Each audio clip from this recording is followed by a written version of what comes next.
तो चलिए देखो दोस्तों, आप लोग जितने भी लोग हैं सेमेस्टर 1 में एग्ज़ाम दिए हैं, ठीक है। सबसे पहले मैं आप लोगों का डाउट क्लियर करूंगा। आपका एग्ज़ाम कैसा गया वो चीज़ तो सबको जानता हूँ, ठीक है। जग जाहिर है कि आपका एग्ज़ाम बहुत ख़राब गया है आप में से। चलिए, उसके बाद दूसरी चीज़ कि आपका रिजल्ट कब आएगा। अगर आप किसी सब्जेक्ट में फेल होते हैं तो क्या करना होगा, अगर आप किसी सब्जेक्ट के एग्ज़ाम में नहीं बैठ पाए हैं तब क्या होगा, ठीक है। या फिर आपका सेमेस्टर 2 में क्या होने वाला है, इन फ्यूचर क्या होगा, ठीक है। फ्यूचर प्लानिंग क्या होगा हमारा। चलिए सब कुछ बताते हैं।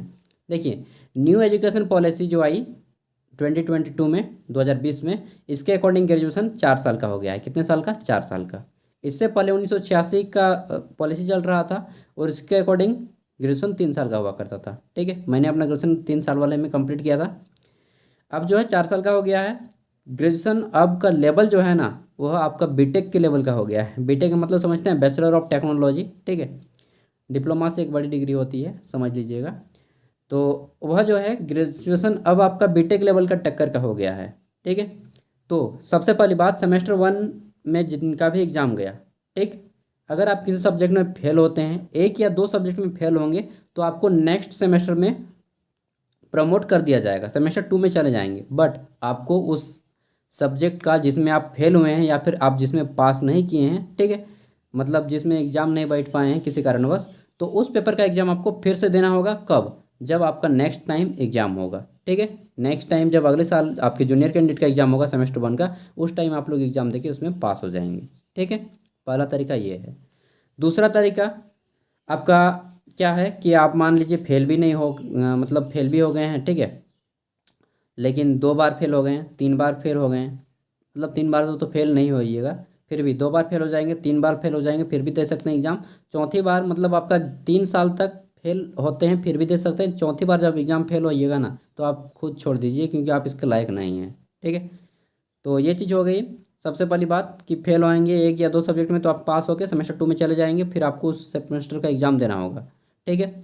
अगला चीज़, आपका रिजल्ट कब आएगा। तो जिस दिन आपका एग्ज़ाम होता है उससे लगभग 3 महीना पहले, ठीक है, उससे सॉरी 3 महीना बाद आपका रिजल्ट आता है। मेरी हिंदी थोड़ी कमज़ोर है यार, मतलब क्या बताऊँ। 3 महीना बाद आपका एग्ज़ाम का रिजल्ट आता है। मान लीजिए जनवरी में अगर आपका एग्ज़ाम होता है, चाहे इस महीने में एग्ज़ाम होता है, तो आज से 3 महीना बाद जोड़ लीजिए कि अंदर आपका एग्ज़ाम का रिजल्ट आ जाता है।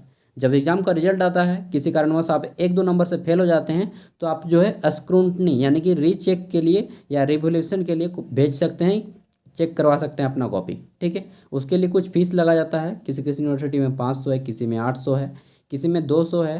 हर यूनिवर्सिटी का अपना एक फ़ीस होता है, उसके लिए फॉर्म भरना पड़ेगा आपको, और अपना कॉपी भी रीचेक करवा सकते हैं, ठीक है। अब किसी का डाउट होता है कि पेपर इंग्लिश में आया था और हमने हिंदी में लिखा है।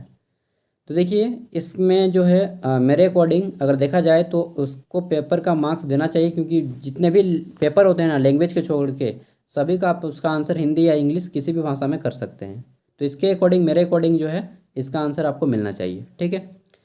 दूसरी चीज़, आपका सेमेस्टर 2 में क्या रहने वाला है। तो सेमेस्टर 2 में आपके जो है सब पेपर सेम रहेंगे, बस जो कॉमन कोर्स के पेपर हैं वो बदल जाएंगे। जिसमें जैसे इस बार आपका इस हिंदी था MIL या IC में, ठीक है, तो उनका अब सेमेस्टर 2 में इंग्लिश हो जाएगा, language and communication skill English, ठीक है। और वहाँ पे कंपलसरी हो जाता है आर्ट्स कॉमर्स साइंस, चाहे आप कोई भी ऑनर्स लें, कुछ भी ऑनर्स हो, आपका इंग्लिश कंपलसरी है।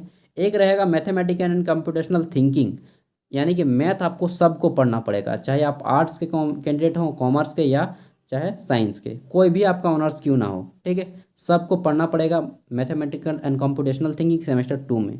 और ये पेपर बहुत ज़्यादा टफ है सच में। मैं खुद अपने जब मैं देखता हूँ जिन जिन यूनिवर्सिटियों में एग्ज़ाम हो चुका है उनका पेपर, तो बहुत टफ लेवल का है। उसके बाद एक पेपर आता है ग्लोबल सिटीजनशिप एजुकेशन, ठीक है, global and citizenship education and sustainable development, ठीक है। तो ये पेपर जो है दोस्तों, सब मैं बताया ना बीटेक लेवल का है। CA लेवल का क्वेश्चन आता है, CA मतलब चार्टर्ड अकाउंटेंट लेवल का। तो जो जनरल कैंडिडेट है ना, मतलब एवरेज बच्चे, सच बता रहा हूँ, एवरेज बच्चे का आप ग्रेजुएशन नहीं कर पाएंगे। जिनकी पढ़ाई की मतलब जो लो लेवल में पढ़ाई कर रहे हैं वो अब नहीं कर पाएंगे। सिस्टम इतना ख़राब कर दिया कि अब बच्चे नहीं पढ़ पाएंगे, ठीक है। अगर आपको ग्रेजुएशन का पास करना है तो डेफिनेटली आपको डेली 2 घंटा पढ़ना पड़ेगा, सच बता रहा हूँ, नहीं तो आप ग्रेजुएशन पास ही नहीं कर पाएंगे। इतना टफ कर दिया है, मतलब समझ लीजिए कि आपको वो ग्रेजुएशन नहीं करा रहा है, आपसे वो कोई बीटेक की डिग्री या फिर कोई एमबीबीएस का कोर्स करवा रहा है या आईआईटी का कोर्स करवा रहा है, ऐसा टफ कर दिया है यार। और एक चीज़ अगर देख लीजिए, सरकार जो है ना, आप चाहती है कि ज़्यादा बच्चा नहीं पढ़े, जहाँ तक मेरा अनुमान है। अब क्या बताएं ऐसा में, और ये गलत तरीका है, बिल्कुल गलत। मान लीजिए यार बच्चा बीए कर रहा है तो उसको कम से कम टॉप लेवल इतना मत दो कि वह परेशान होकर पढ़ना ही छोड़ दे। ठीक है, इतना टफ आएगा आपको पता चल जाएगा, जो कि पूरी तरह से मेरे अकॉर्डिंग तो गलत है। इतना टफ नहीं होना चाहिए, एक सिंपल कैंडिडेट ऐसा ग्रेजुएशन नहीं कर पाएगा। तो फिर क्या करें, तो फिर एक तरीका बचता है इग्नू। ठीक है, इंदिरा गांधी ओपन यूनिवर्सिटी इग्नू, वहाँ से आप ग्रेजुएशन कीजिए। 3 साल का ग्रेजुएशन का कोर्स है। ठीक है, आपका 12 या 13 हज़ार रुपये लगेगा टोटल 3 साल में। 4-4 हज़ार का फीस लगता है। फर्स्ट ईयर 4 हज़ार, सेकेंड ईयर 4 हज़ार, थर्ड ईयर 4 हज़ार। वहाँ पे आपका ईयरली एग्जाम होता है, 1 साल में 1 बार, 2 साल में 2 बार, 3 साल में 3 बार। ठीक है, 8-8 पेपर का एग्जाम होता है, टोटल 24 को पेपर का एग्जाम होता है वहाँ पे इग्नू में।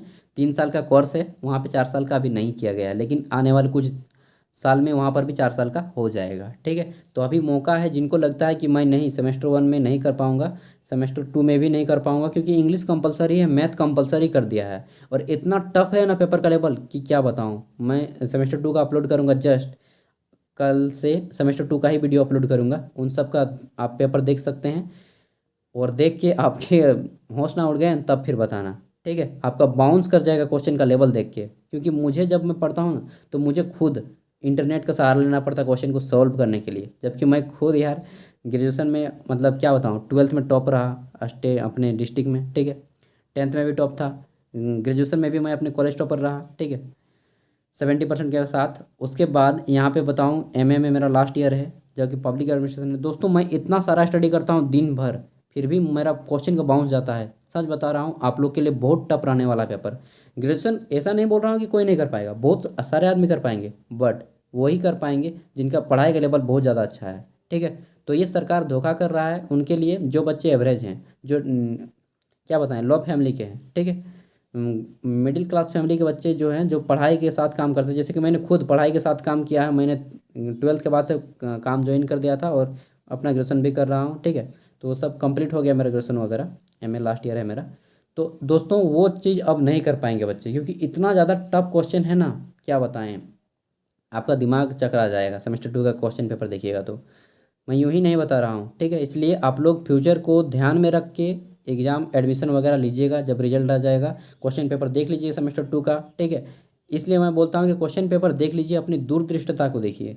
और एक चीज़ याद रखिए, ज़्यादा पढ़ने से आदमी महान नहीं बनता है, जितना पढ़ा है उसका उपयोग में लाने की कोशिश कीजिए। इससे आप अपने जो है अपने लाइफ में कुछ चीज़ अचीव कर पाएंगे। जो पढ़ लिए हैं उसी से आप कुछ करने के ठानिए। ठीक है, अगर आपने अभी तक जितने भी कैंडिडेट होंगे सब ने 12th पास कर लिया होगा, आपने 12th तक अचीवमेंट को आप कहाँ तक यूज किए, कहीं यूज कर पाए हैं? अगर आप नहीं कर पाए हैं तो आगे क्या यूज कीजिएगा।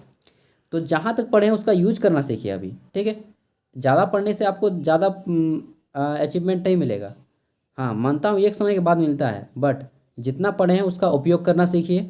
कम पढ़िए लेकिन उपयोग ज़्यादा कीजिए। ठीक है, जितना पढ़ें उसका भरपूर उपयोग कीजिए। ठीक है, तो ये चीज़ रखिएगा बात को याद। और अब ग्रेजुएशन टफ हो गया है, अब पहले वाला ग्रेजुएशन नहीं रहा, बिल्कुल नहीं रहा, अब आपका बहुत ज़्यादा टफ हो गया है। ठीक है, एग्जाम का रिजल्ट 3 महीने बाद आएगा। सेमेस्टर 2 का हालत मैंने बता दिया, क्वेश्चन पेपर आप लोग देख लीजिएगा, एंड कल से सेमेस्टर 2 का वीडियो आने शुरू हो जाएंगे। ठीक है, सेमेस्टर 1 का यहाँ पे जितने भी यूनिवर्सिटी थे सबका एग्जाम कंप्लीट हो गया, जितने भी यूनिवर्सिटी थे सबका एग्जाम कंप्लीट है, सबसे लास्ट में आप ही का एग्जाम हुआ है। तो मिलते हैं अगले वीडियो में, और कुछ डाउट हो मन में तो आप पूछ लीजिएगा। मैंने आप लोगों को बोलिएगा कि यार आप तो मुझे डिमोटिवेट कर दे, नहीं मैं डिमोटिवेट नहीं कर रहा, मैं वास्तविकता से आपको रूबरू करा रहा हूँ, और आप फ्यूचर देख पाएँ ये चीज़ मैं आपके अंदर डालना चाहता हूँ।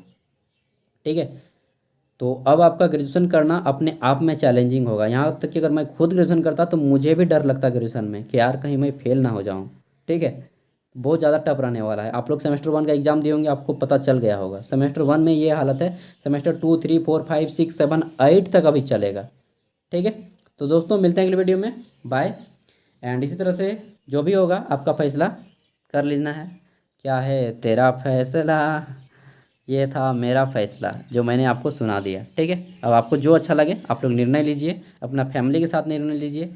मेरा अकॉर्डिंग सबसे बेस्ट रहेगा इग्नू, एंड आप इग्नू में वो ऑनर्स लीजिएगा, हिस्ट्री, हिंदी, सोशियोलॉजी, ये ऑनर्स अच्छे हैं। पॉलिटिकल साइंस थोड़ा टफ है, और बाकी सभी तो और टफ हैं। थैंक यू, बाय, नमस्कार।